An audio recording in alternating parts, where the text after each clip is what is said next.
নমস্কার, welcome back to my channel Arup's Utopia. আমার YouTube channel Arup's ইউটোপিয়াতে আপনাদের সকলকে স্বাগত জানাই। সমাজে বিদ্যমান তিনটি শ্রেণীর মধ্যে মধ্যবিত্ত শ্রেণীকে আজকে আমি আমার কবিতার বিষয়বস্তু হিসেবে বেছে নিয়েছি। তাই আজ আমার স্বরচিত কবিতা মধ্যবিত্ত। আজকে বিষয় মধ্যবিত্ত, বিষয়বস্তু নয় তো সোজা, মোটেই সহজ নয় গো এদের মানসিকতা জলদি বোঝা। বুঝতে গেলে গোলক ধাঁধায় পড়তে হবে নেই দ্বিধা যে, মাঝের শ্রেণী সব জানতা বিরাজমান এই সমাজে।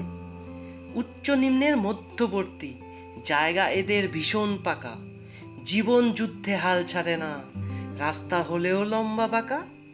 ছোট্ট থেকেই হিসেব কষে শুরু এদের পট্টি চলা, মধ্যবিত্তের কষ্টগুলো নয়তো সহজ যায় না বলা। উচ্চাকাঙ্ক্ষী নয়তো বেশি, অল্প আয়েই বেশ চলে যায়। ছোট্ট চাকরি কিংবা ব্যবসা দু চোখ ভরে স্বপ্ন দেখায়। প্রতি মাসে নিয়ম করে পোস্ট অফিস কিংবা ব্যাংক ফেরত, অল্প অল্প সেভিংস করে রক্ষা করতে ভবিষ্যৎ।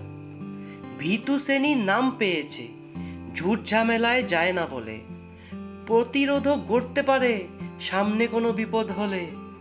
পাড়ার রকে চায়ের চুমুক, খবরের কাগজ সঙ্গী তার, গসিপ চলে জোর কদমে, কোনো টপিকের নেই যে ছাড়। 6টি দিন বাজার করে, অর্থ বুঝে হিসাব করে, রবিবারে মাছের ঝোলার ডিম মাংস মন্টি ভরে। চৈত্র সেলের ঠাসা ভিড়ে শপিং করে ঘামে ভিজে, ছেলে মেয়ের চাহিদা পূরণ করতে শেষে ব্রাত্য নিজে। ইএমআই আর লোনের কিস্তি দিতে দিতেই জীবনটা শেষ। মধ্যবিত্তই ব্যালেন্স শ্রেণী, এরাই চালায় সমাজ দেশ। রবীন্দ্রনাথ নজরুলেই মগ্ন সদাই থাকবে এরা, অভিযোগ দাও না যতই মধ্যবিত্তই সবচেয়ে সেরা। তাহলে আজকে এই পর্যন্তই বন্ধুরা। ভালো লাগলে আমার চ্যানেল অবশ্যই সাবস্ক্রাইব, লাইক এবং কমেন্টস করবেন।